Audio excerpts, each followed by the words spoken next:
الحمد لله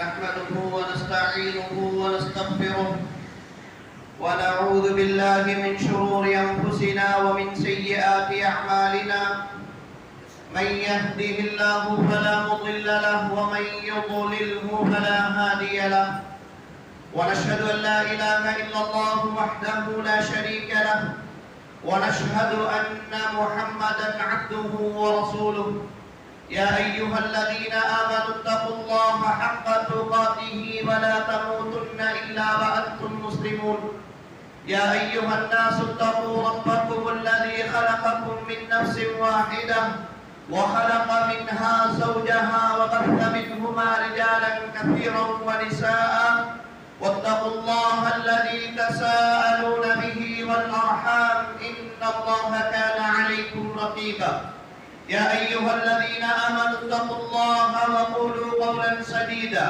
يصلح لكم أعمالكم ويغفر لكم ذنوبكم ومن يطع الله ورسوله فقد فاز فوزا عظيما فإن أصدق الحديث كتاب الله وخير الهدي هدي محمد صلى الله عليه وسلم وشر الأمور محدثاتها وكل محدثة بدعة وكل بدعة ضلالة وكل ضلالة في النار أما بعد فقد قال الله تبارك وتعالى في القرآن الكريم بعد أعوذ بالله من الشيطان الرجيم ولن ترضى عنك اليهود ولا النصارى حتى تتبع ملتهم قل إن هدى الله هو الهدى ولئن اتبعت أهواءهم بعد الذي جاءك من العلم ما لك من الله من ولي ولا نصير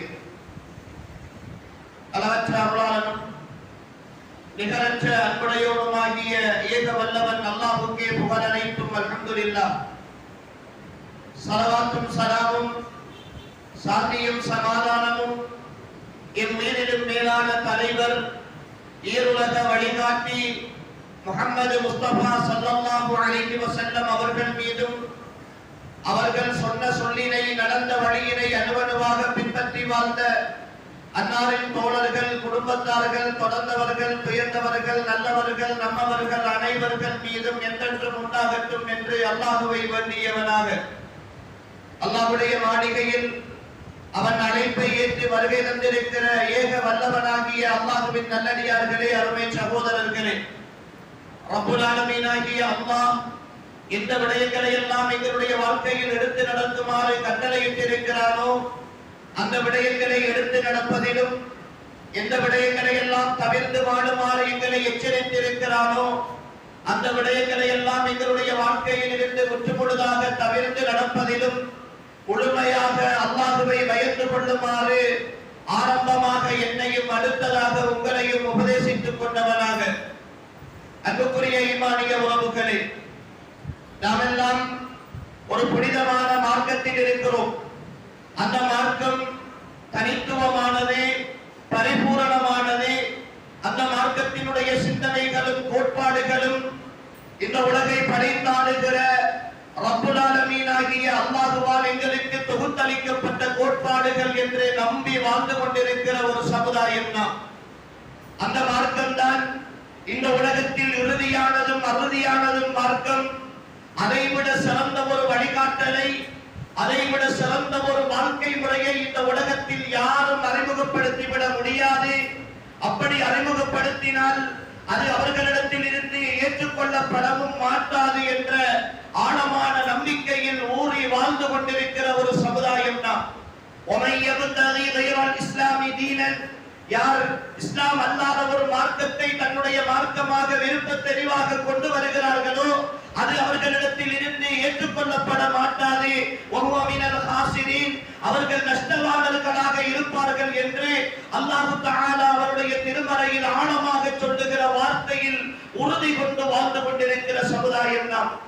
அன்புக்குரியவர்களே, இந்த நம்பிக்கையில் இருக்கிற நாம், இந்த சிந்தனையோடு வாழ்ந்து கொண்டிருக்கிற நாம், இந்த புனிதமிக்க தீனுல் இஸ்லாம் என்று சொல்கிற இந்த வாழ்க்கையின் முழுமையான சட்ட திட்டங்களை, முழுமையான சிந்தனையை, அது சொல்லி வருகிற கோட்பாடுகளை, அது சொல்லி தருகிற வணக்க வழிபாடுகளை வாழ்க்கையில் சரியாக அமல்படுத்துகிறோமா அல்லது அதற்கு மாற்றமான ஏதோ ஒரு புதிய சிந்தனையோடு ஒரு புதிய சித்தாந்தத்தோடு இன்றைய கால சூழலில் வாழ்ந்து கொண்டிருக்கிறோமா என்ற கேள்விக்கான ஒரு விடையை தேடிய பயணமாக இன்றைய குத்துபாவை சுருக்கமாக அமைத்துக் கொள்ளலாம் என்று நினைக்கிறேன். அன்புக்குரியவர்களே, இன்னும் ஒரு பக்கம் நாம் அடிக்கடி பேசுகிற ஒரு விஷயம்தான் ஈமானிய சமுதாயம் மேற்கத்தைய சிந்தனைகளூடாக தாக்கமுற்றுக் கொண்டிருக்கிறது. மேற்கத்தைய கலாச்சாரங்களும் நாகரிகங்களும் பண்பாடுகளும் இஸ்லாத்தின் தனித்துவத்தை இந்த உலகத்தில் இருந்து இல்லாமல் செய்து கொண்டிருக்கின்றன. அதற்கு படிப்படியாக முஸ்லிம் சமுதாயம் அடிமையாகிக் கொண்டிருக்கிறது என்கிற ஒரு பிரச்சாரம் என்கிற ஒரு விஷயம் அடிக்கடி எங்களுக்கு நினைவூட்டப்படுவது வழக்கமாக மாறி போயிருக்கிறது. அன்புக்குரிய ஈமானிய சகோதரர்களே, இந்த இரண்டு அம்சங்களுக்கு மத்தியில் என்னுடையதும் உங்களுடையதும் வாழ்க்கை எப்படி இருக்கிறது? நாம் இந்த மேற்கத்தைய சிந்தனைக்கும் மேற்கத்தைய கலாச்சாரத்திற்கும் இஸ்லாமிய கோட்பாட்டுக்கும் இடையிலான சமநிலையை எப்படி பேணிக் கொண்டிருக்கிறோம் என்கிற ஒரு விஷயத்தை நாம் ஆழமாக யோசிக்க வேண்டும். அன்புக்குரியவர்களே, இஸ்லாத்தை பொறுத்தவரை புதிய புதிய கண்டுபிடிப்புகளையும் புதிய புதிய அறிவியல் ஆராய்ச்சிகளையும் சிந்தனை வளர்ச்சியையும் எதிர்க்கிற ஒரு மார்க்கம் கிடையாது. அது வரவேற்கிற ஒரு மார்க்கம். எதுவாக இருந்தாலும் மனித வாழ்க்கைக்கு தேவையான மனித வாழ்க்கையை மிக வளப்படுத்தக்கூடிய அத்தனை காரியங்களையும் வரவேற்று அதை ஒரு சாதனையாக புகழுகிற மார்க்கம் இஸ்லாம். அந்த மார்க்கம் அறிவை ஊக்குவிக்கிறது, படிக்க வேண்டும் என்று சொல்லுகிறது. அதனுடைய ஆரம்ப வார்த்தையே இக்ரா, ஓதுவீராக, வாசிப்பீராக, ஆய்வு செய்வீராக, தேடுவீராக. அஃபலா யததப்பரூனல் குர்ஆன், இந்த உலக இந்த குர்ஆனை அவர்கள் ஆராய வேண்டாமா? ஒபி அன்புசிக்கும் அஃபலா துபசிரூன், அவர்களே சிந்திக்க வேண்டாமா? இவர்கள் எல்லாம் புத்தியுள்ளவர்களாக இருந்தால் இந்தந்த விடயங்களில் எல்லாம் இவர்களுக்கு அத்தாட்சிகள் இருக்கின்றன என்று குர்ஆன் ஆய்வையும் கல்வியையும் ஆராய்ச்சியையும் புதிய புதிய கண்டுபிடிப்புகளையும் தூண்டிக் கொண்டிருக்கிற ஒரு மார்க்கம். அன்புக்குரியவர்களே, மேற்கத்தைய சிந்தனை பற்றி பேசுகிற பொழுது சிலர் யோசிக்கிறார்கள், இஸ்லாமிய சமுதாயத்தை இன்னும் இவர்கள் பிற்போக்குவாதத்தில் வைத்திருப்பதற்காக, இந்த சமுதாயத்தை முன்னேற விடாமல் இருப்பதற்காக, இந்த சமுதாயத்தை ஒரு அடிமை சமூகமாக வைத்திருப்பதற்காக மிம்பர் மேடைகளில் இருந்து இன்னும் மேற்கத்தைய சிந்தனைகளை பற்றி பேசிக் கொண்டிருக்கிறார்கள். அதை முஸ்லிம் சமூகம் ஏற்கக்கூடாது என்று சொல்லிக் கொண்டிருக்கிறார்கள் என்கிற ஒரு பிரச்சாரமும் இன்னும் ஒரு பக்கம் முன்னெடுக்கப்பட்டுக் கொண்டிருக்கிறது. அன்புக்குரிய ஈமானிய சகோதரர்களே, இஸ்லாம் எங்களுக்கு சொல்லுகிற ஒழுக்கவியல், இஸ்லாம் சொல்லுகிற பண்பாடு, இஸ்லாம் சொல்லுகிற கல்வி, இந்த அடிப்படைகளுக்கு முரணாக இருக்கிற மேற்கத்தைய சிந்தனைகளையும் கலாச்சாரங்களையும் பண்பாடுகளையும் எதிர்த்து நிற்க வேண்டும் என்றுதான் நாங்கள் சொல்கிறோமே தவிர மேற்கத்தைய கலாச்சார தாக்கங்களுக்குள் ஆட்பட்டு இஸ்லாமிய தனித்துவத்தை இந்த சமுதாயம் இழந்து போகிறது என்று தான் சொல்கிறோமே தவிர மேற்கத்தைய சிந்தனைகள் எதையும் எடுத்துக்கொண்டு வாழ்க்கையை மேம்படுத்த கூடாது, கண்டுபிடிப்புகளை ஆராதிக்க கூடாது, எங்களுடைய வாழ்க்கையை வளப்படுத்திக் கொள்ளக் கூடாது என்று சொல்லவில்லை. அன்புக்குரிய ஈமானிய சகோதரர்களே, இஸ்லாம் வாழுவதற்கென்று ஒரு அழகான வாழ்க்கையை காட்டி இருக்கிறது. அந்த வாழ்க்கையில் ஒழுக்கம் இருக்கிறது, பண்பாடு இருக்கிறது, அந்த வாழ்க்கையில் தூய்மையான சிந்தனை இருக்கிறது. இந்த உலகத்தை மட்டும் நேசிக்காத, அல்லாஹ்வுக்காக வாழுகிற, மறுமையை நேசிக்கிற, மறுமைக்காக வாழ வேண்டும் என்று ஊக்குவிக்கிற ஒரு அழகான வாழ்க்கை திட்டம் இஸ்லாத்திற்குள் இருக்கிறது அன்புக்குரியவர்களே. ஆனால் இந்த அத்தனை கோட்பாடுகளையும் உடைத்தெறிந்து, அத்தனை சிந்தனைகளையும் உடைத்தெறிந்து இன்று மேற்குலகம் உள்ளங்களை ஆட்சி செய்து கொண்டிருக்கிறது என்கிற ஒரு மோசமான செய்தியை ஈமானிய சமூகத்தில் இருக்கிற ஒவ்வொரு சகோதரனும் ஒப்புக்கொண்டாக வேண்டும். அன்புக்குரிய ஈமானிய சகோதரர்களே, நாம் ஒழுக்கமாக வாழ்ந்து பழகியவர்கள். இந்த ஈமானிய சமுதாயம் பண்பாட்டோடு எப்படி வாழ வேண்டும் என்கிற நெறிமுறைகளோடு இஸ்லாமியர்களுக்கான வாழ்க்கை திட்டத்தை காட்டித் தருகிறது. நான் எப்படி ஆடை அணிய வேண்டும், எப்படி நான் வாழ வேண்டும், என்னுடைய ஆடை ஒழுங்குகள் எப்படி இருக்க வேண்டும் என்கிற தெளிவான வாழ்க்கையை இஸ்லாமியர்களுக்கு சொல்லித் தருகிறது. ஆனால் இன்றைய கால சூழலில் மாறி வருகிற மேற்கத்திய கலாச்சாரங்களின் தாக்கம் என்னுடைய இஸ்லாமிய வாலிபன் ஒரு போட்டி நிகழ்ச்சி, ஒரு விளையாட்டிற்கென்று அவன் அணிந்திருந்த முழங்காலுக்கு மேல் அணிகிற ஆடையை, அரைக்கா சட்டையை இன்று ஒரு கல்யாண வீட்டில் அணிந்து வருகிறான், ஒரு சபைக்கு வருகிறான். ஏதாவது ஒரு நிகழ்விலே பார்க்கிற பொழுது அவருடைய தொடைக்கு வாலிபன் ரோட்டுக்கு வருகிறான். வெட்கம், அவுரத், இந்த சமுதாயம் காலாதி காலமாக பேசி வந்த ஒழுக்கம் எல்லாம் தலைகீழாக கிழித்தறியப்பட்டிருக்கிறது. எதிமானிய சமுதாயம் படிக்க வேண்டும் என்பதற்காக, கல்வி கற்க வேண்டும் என்பதற்காக இந்த இஸ்லாமிய சமுதாயத்தை நாங்கள் தூண்டிக் கொண்டிருக்கிறோம். ஆளுமைகள் தேவை, கல்வியலாளர்கள் தேவை, இந்த சமுதாயத்தை மார்க்கத்தினூடாக வழிநடத்துகிற அறிஞர்கள் தேவை என்று பேசிக் கொண்டிருக்கிறோம். அவர்கள் எந்த துறையில் எப்படி முடித்து வந்தாலும், எந்த உயர்வை நோக்கி நகர்ந்தாலும், இந்த மார்க்கத்திற்காக பாடுபடுகிற ஈமானிய சமுதாயத்தை தலைமை தாங்குகிற அடுத்த கட்ட வாலிபர்கள், அடுத்த கட்ட தலைமைத்துவங்கள் இந்த சமுதாயத்திற்கு தேவை. இன்னும் பழையவர்களை வைத்துக் கொண்டு அந்த சாதனைகளை மட்டும் பேசிக் கொண்டிருக்க முடியாது என்று சொல்லுகிறோம். ஆனால் என் சகோதரன் பல்கலைக்கழகம் போகிறான், என் சகோதரன் ஒரு கல்வி நிலையத்திற்கு போகிறார். அல்லாஹ் பாதுகாத்தவர்களை தவிர அன்புக்குரியவர்களே, எல்லா மேற்கத்தைய கலாச்சார சிந்தனைகளின் தாக்கம் ஒட்டுமொத்தமாக ஆண் பெண்கள் என்ற வித்தியாசம் இல்லாமல் ஈமானிய உணர்வு, வெட்க உணர்வு, அமானிதம், பெற்றோருடைய நம்பிக்கை அத்தனையையும் சீர்குலைத்து விட்டு காதலின் பெயரால், அன்பின் பெயரால், ஏதோ ஒரு நேசத்தின் பெயரால், ஏதோ ஒரு தேவையின் பெயரால் பெஸ்டி என்ற ஒரு கலாச்சாரம், பெஸ்டி என்ற ஒரு கலாச்சாரம். இந்த கலாச்சாரத்தை மஹரம் அஜ்னபி உறவை மார்க்கம் மிக பெரும் ஒரு வரையறையாக விட்டு அதை தாண்டி விடாதீர்கள், அதை மீறி விடாதீர்கள், மீறுகிற பொழுது அல்லாஹ்வுடைய எல்லையை மீறுகிறீர்கள் என்று இஸ்லாம் எங்களுக்கு சொல்லித் தந்திருக்கிற பொழுது அந்த எல்லைகளை எல்லாம் கீறி கிழித்து விட்டு இந்த கல்வியை தொடராதீர்கள் என்கிற இந்த பிரச்சாரத்தை தான் அன்புக்குரிய ஈமானிய சகோதரர்களே இந்த சமுதாயத்தில் நாம் செய்து கொண்டிருக்கிறோம்.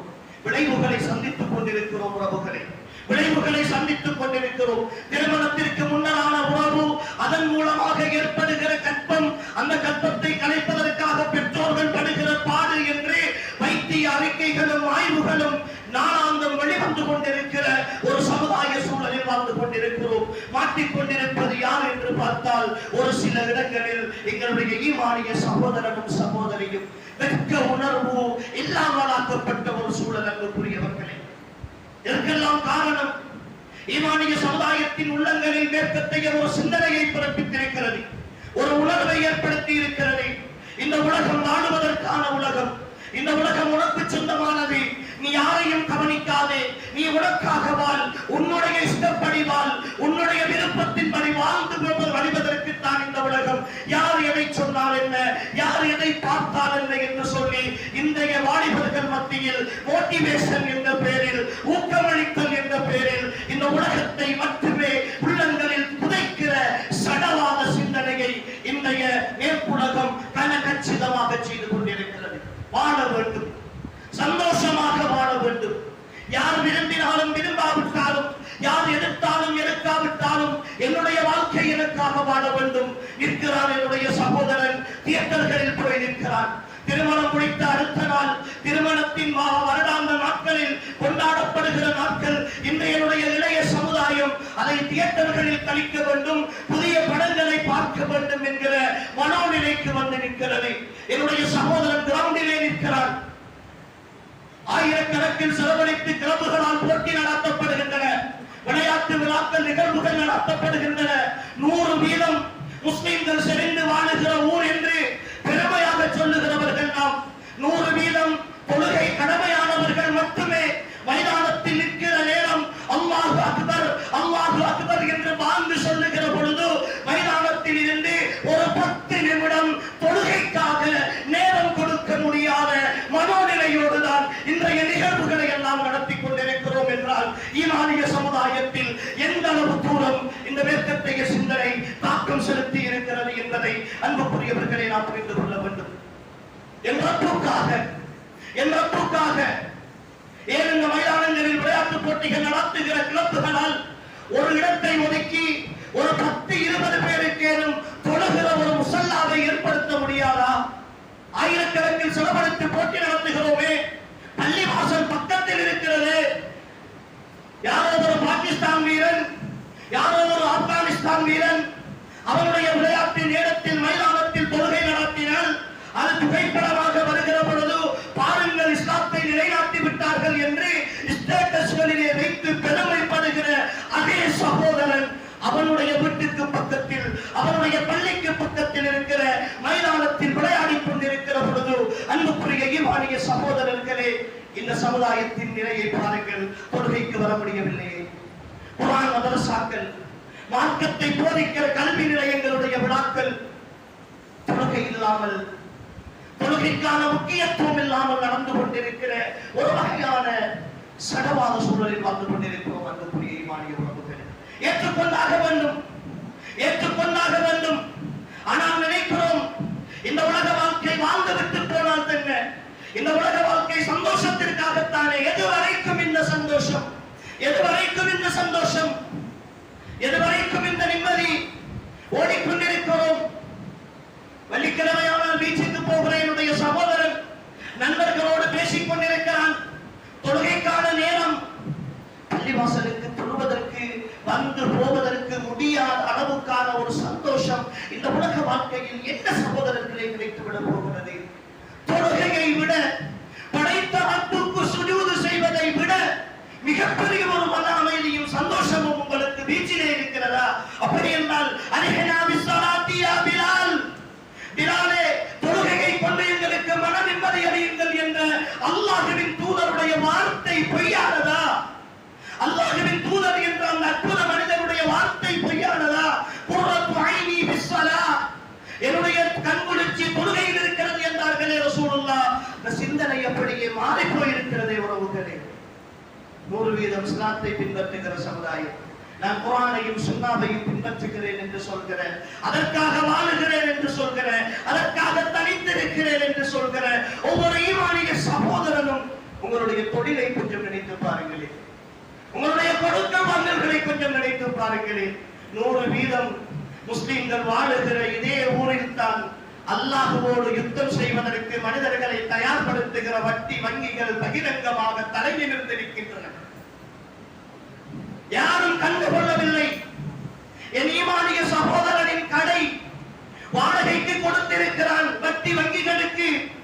ஒட்டுமொத்த சமுதாயத்தின் பாவத்தையும் அள்ளி சுமக்கிற மிக பெரும் தவறை அவன் செய்து கொண்டிருக்கிறான். இந்த சமுதாயத்தில் இருக்கிற யாரும் அதை தட்டி கேட்பதற்கு முடியவில்லை, அரைமுறை சொல்வதற்கு துணியவில்லை. தானே உறவுகள் நடக்கிறதா இல்லையா? கேட்கிறோம். அல்லாஹ்வோடு யுத்தம் செய்கிறவர்கள் இல்லம் தஃஅலு ஃபஅலு பிஹர்பின் மினல்லாஹி வ ரசூலிஹி, அல்லாஹ்வோடும் அல்லாஹ்வுடைய தூதரோடும் யுத்தம் செய்ய தயாராகுங்கள், வட்டியை விட்டுவிடவில்லை என்றால் என்று அல்லாஹ் அழைக்கிற அந்த பாவம் பகிரங்கமாக ஒவ்வொரு கடையிலும், ஒவ்வொரு வீட்டிலும், ஒவ்வொரு இடத்திலும் நடந்து கொண்டிருக்கிறது. நான் குர்ஆன் சுன்னா பேசுகிற ஒரு கொள்கைவாதி என்று சொல்லிக் கொண்டிருக்கிறேன், ஏமாற்றிக் கொண்டிருக்கிறேன். என் சிந்தனைகள் நேர்கத்தியத்தால் மழுக்கடிக்கப்பட்டிருக்கின்றன. என்னால் அதை தாண்டி யோசிக்க முடியவில்லை. என் மனைவி அரைகுறை ஆடையோடு வெளியே வருகிறாள். என் மனைவி மார்க்க மரகரைகளை தாண்டி இன்னொருவரோடு பழகுகிறாள். எனக்கு தெரிகிறது, மனது உறுத்துகிறது, சொல்ல வேண்டும் என்று நினைக்கிறேன். ஆனால் என்னுடைய உணர்வு, அது அவருடைய சிந்தனை, அவருடைய சுதந்திரம் என்ற பேரில் என்னை தட்டி அமர்த்தி வைத்திருக்கிறது. பேச முடியாத கோழையாக மாறி போயிருக்கிறேன். நேர்கத்தையும் என்னை அறியாமல் என்னுள் செலுத்துகிற மிகப்பெரிய ஒரு தாக்கமும் ஆதிக்கமும் அன்புக்குரியவர்கள்.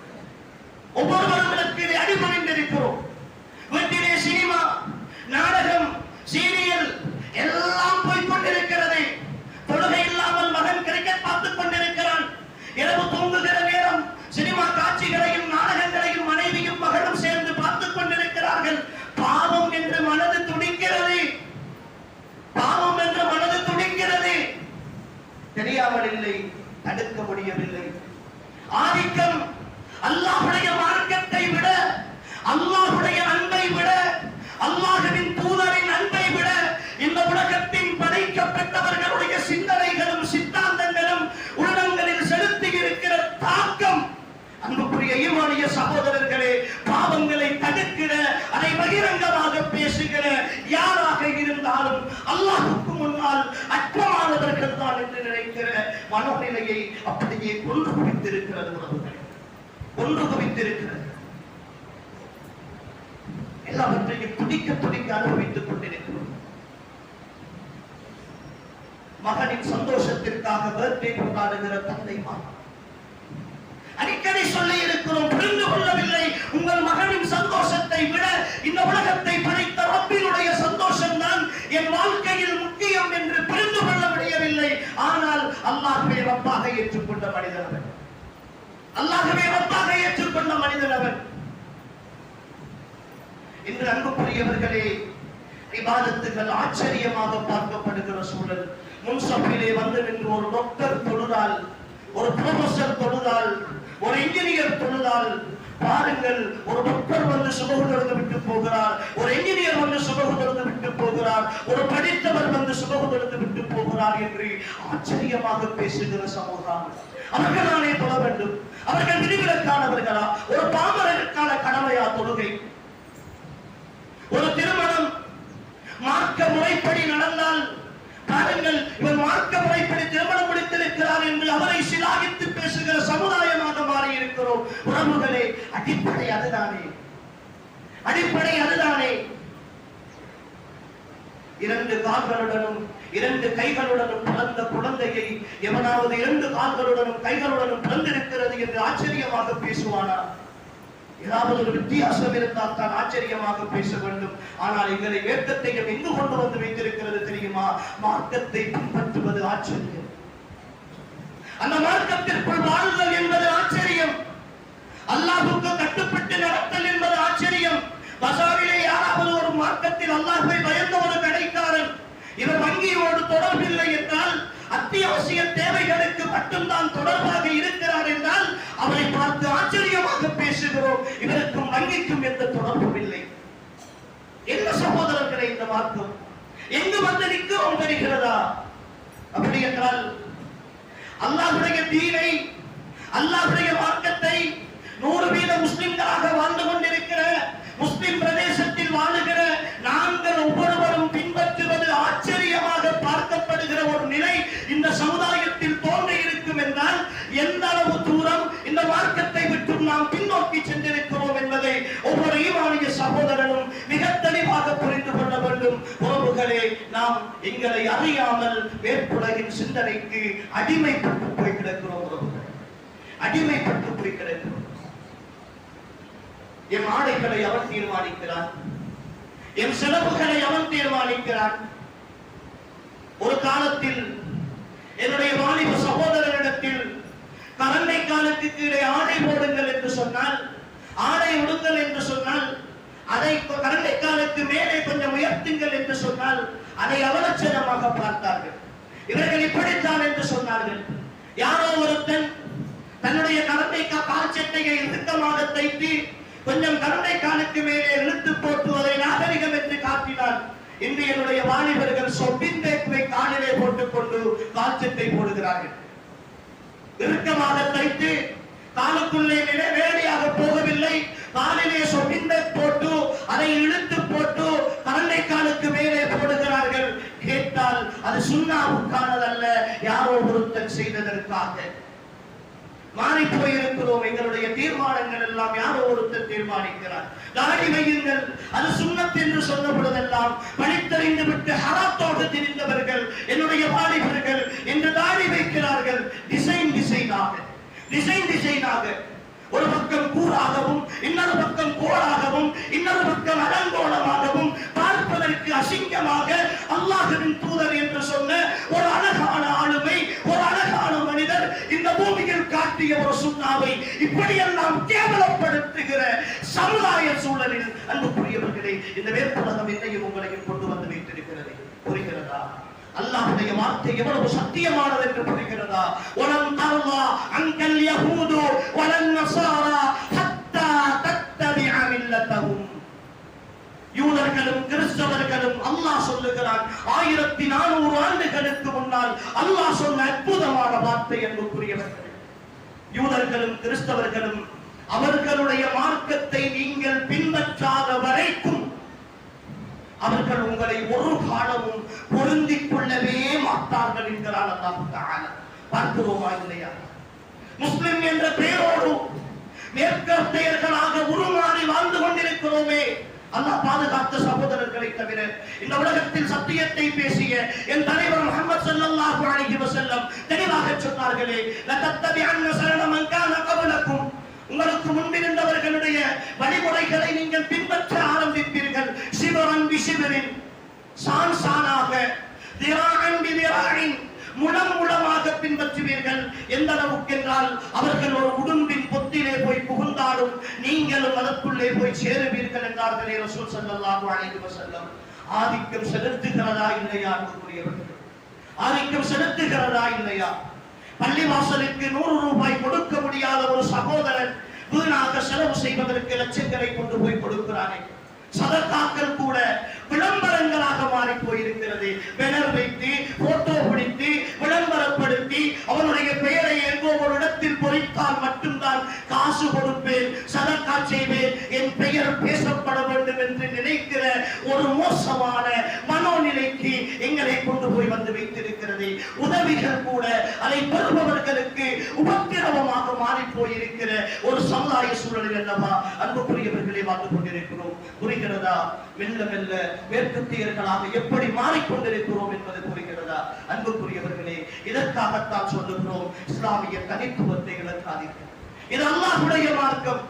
அல்லாஹ்வின் தூதர் சுமார் 23 ஆண்டுகள் தன்னுடைய வாழ்க்கையின் ஒட்டுமொத்த காலத்தையும் பணயம் வைத்து யுத்தங்களை சந்தித்து சோதனைகளை சந்தித்து பல்வேறு விதமான பிரச்சனைகளை சந்தித்து வாழ்க்கையில் எங்களுக்காக பரிபூரணப்படுத்தி தந்த மார்க்கம் இந்த மார்க்கம். இந்த மார்க்கத்தை உதாசீனம் செய்துவிட்டுத்தான் அன்புக்குரிய ஈமானிய உறவுகளே இன்றைய நாட்களில் புதிய வாழ்க்கையை தேடிக்கொண்டிருக்கிறோம். உண்மையில் இந்த வாழ்க்கையின் தேடல் ஈமானிய உறவுகளே என்றோ ஒரு நாள் முடிவுக்கு வரப்போகிறது. எங்கோ ஒரு நாள் முடிவுக்கு வரப்போகிறது.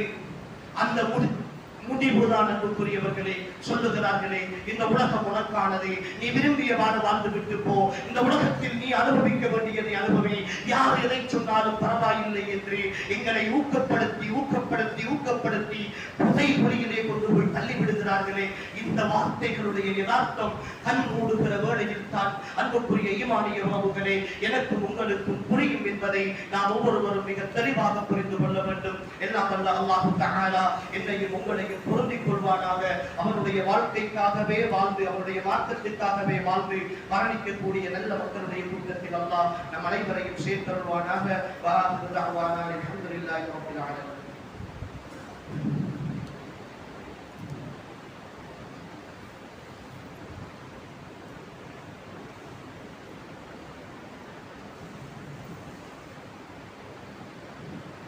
அல்ஹம்துலில்லாஹி வஹ்தஹு والصلاة والسلام على من لا نبي بعده وعلى آله وأصحابه الذين اصطفى أما بعد.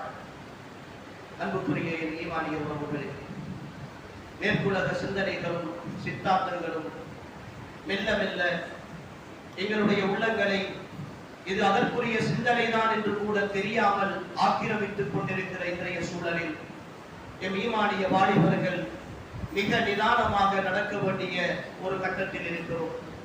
அண்மையில் அன்புக்குரியவர்களே, ஒரு பிரதேசத்தில் ஒரு கிரிக்கெட் மேட்ச் விளையாட்டு போட்டி ஒன்று நடந்தது. அந்த போட்டியிலே வெற்றி பெற்ற அணியினர் இந்த பிரதேசத்தில் எப்படி என்று எனக்கு தெரியாது. அண்மை கால தகவல்கள், இது முஸ்லிம்கள் செறிந்து வாழுகிற இன்னும் ஒரு பிரதேசம்.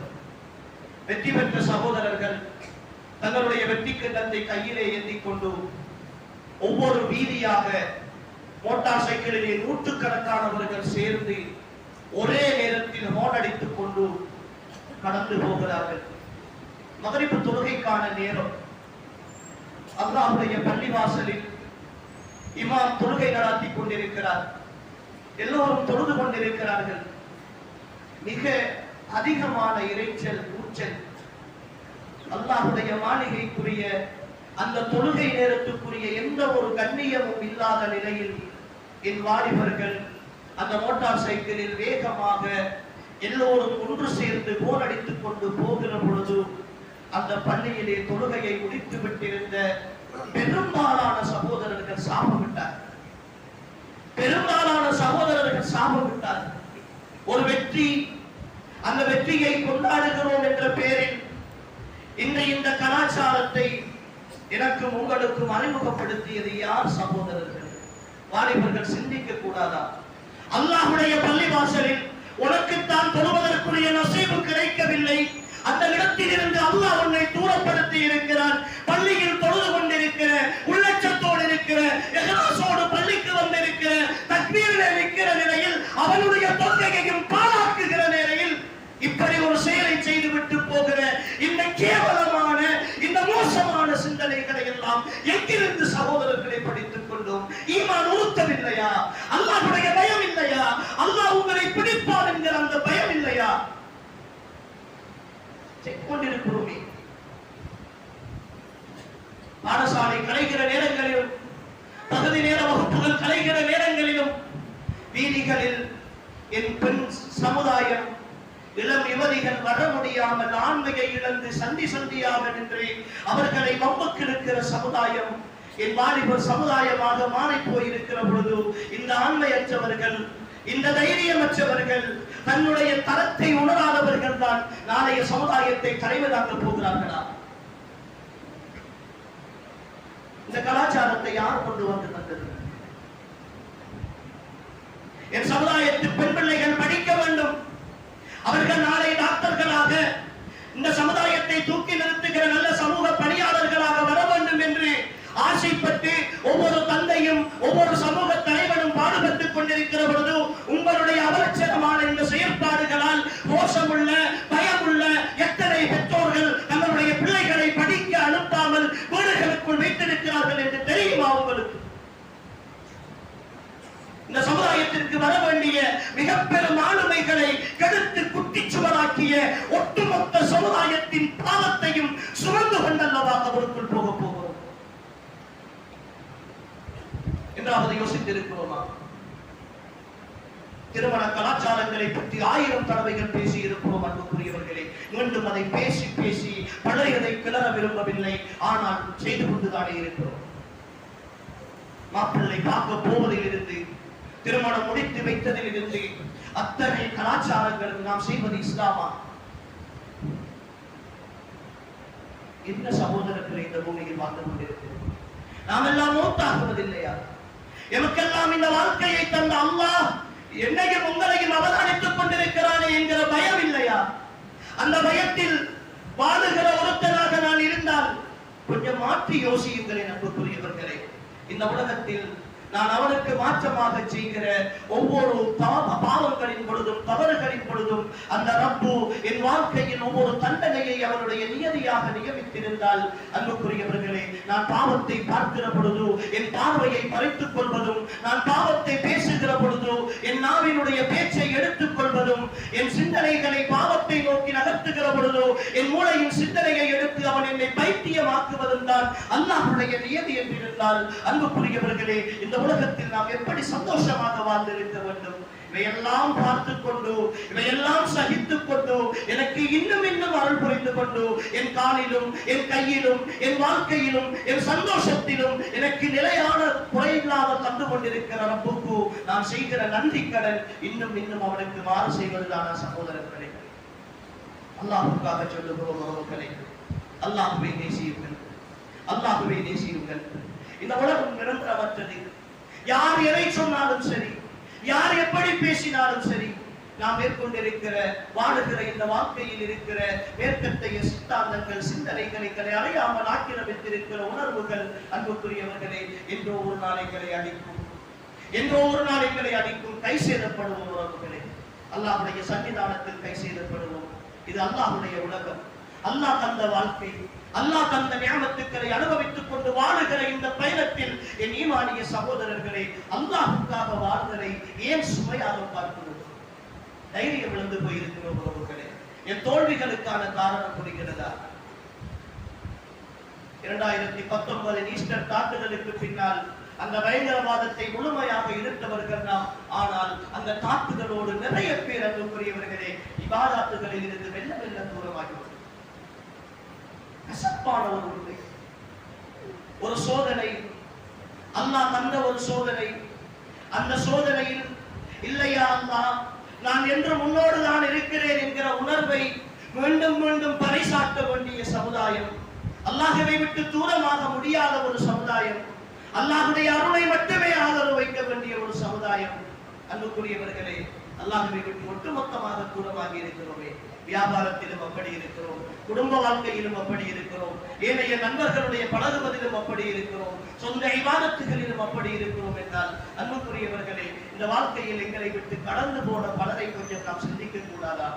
ஈமானிய உறவுகளே, ஈமானிய உறவுகளே, என் தலைவர் முஹம்மது ஸல்லல்லாஹு அலைஹி வஸல்லம் சொல்லிக் கொள்கிறோமே, உயிரை விட மேலானவர் என்று சொல்லிக் கொள்கிறோமே, உயிரை விட மேலானவர் என்று சொல்லிக் கொள்கிறோமே, அவருடைய நேசம்தான் இந்த உலகத்து மனிதர்களின் நேசங்களில் முதன்மையானது என்று சொல்லிக் கொள்கிறோமே. ஈமானிய உறவுகளை உள்ளத்தில் கை வைத்து சொல்லுங்கள். உங்களுடைய மனைவியினுடைய விருப்பம், அல்லாஹ்வின் தூதருடைய விருப்பம், இதில் அல்லாஹ்வின் தூதருடைய விருப்பத்திற்காக என் மனைவியினுடைய விருப்பத்தை நான் கொஞ்சம் தள்ளி வைத்திருக்கிறேன், புறக்கணித்து விட்டு நான் வந்திருக்கிறேன் என்று சொல்கிற அந்த தியாகத்தை செய்த சகோதரர்கள் எத்தனை பேர் இருக்கிறோம்? என் நண்பர்களுடைய விருப்பம், மைதானத்தில் நடக்கிற விளையாட்டு அல்லது ஏதோ ஒரு நிகழ்வு, ஏதோ ஒரு திருமண வைபவம், ஏதோ ஒரு கொடுக்கல் வாங்கல், அல்லாஹ்வின் தூதருடைய நேசமா, என் நண்பர்களுடைய நேசமா என்று வருகிற பொழுது, இல்லை எனக்கு அல்லாஹ்வின் தூதருடைய நேசம் தான் என்று சொல்லி அதை ஒதுக்கிவிட்டு நான் தன்னந்தனியாக வந்தேன் என்று சொல்கிற சகோதரர்கள் எத்தனை பேர் அன்புக்குரியவர்களே இருக்கிறோம்? ஒரு காலம் இருந்தது, இந்த பள்ளிவாசல்கள் எல்லாம் கட்டப்படுகிற பொழுது, தனியாக நாம் பிரிந்து வருகிற பொழுது, என் உள்ளத்தில் இருந்தது ஒரே ஒரு நேசம் மட்டும்தான். உறவுகளே, அல்லாஹ்வின் தூதரை பின்பற்ற வேண்டும். விதஅத்துக்கள் செய்பவர்களோடு நாம் இருக்கக்கூடாது, அதிலே போய் நாம் முட்டக்கூடாது, நாம் தனித்துவமாக சுன்னாக்களை அமல்படுத்துவோம் என்று சொல்லித்தான் இந்த பள்ளி வாயில்களை எல்லாம் நாம் ஏதோ ஒரு பேரிலே உருவாக்கி கொண்டோம் உறவுகளே. ஆனால் இன்று எல்லாம் கடந்து போய் தனித்துவம் இழந்து, கொள்கை இழந்து, ஏன் கொள்கை என்பதை விட மார்க்கத்தையே இழந்து வாழ்ந்து கொண்டிருக்கிற ஒரு மோசமான சூழலுக்கு நாம் தள்ளப்பட்டுக் கொண்டிருக்கிறோம் உறவுகளே. இது மிக பெரும் சோதனை, இது மிக பெரும் சோதனை.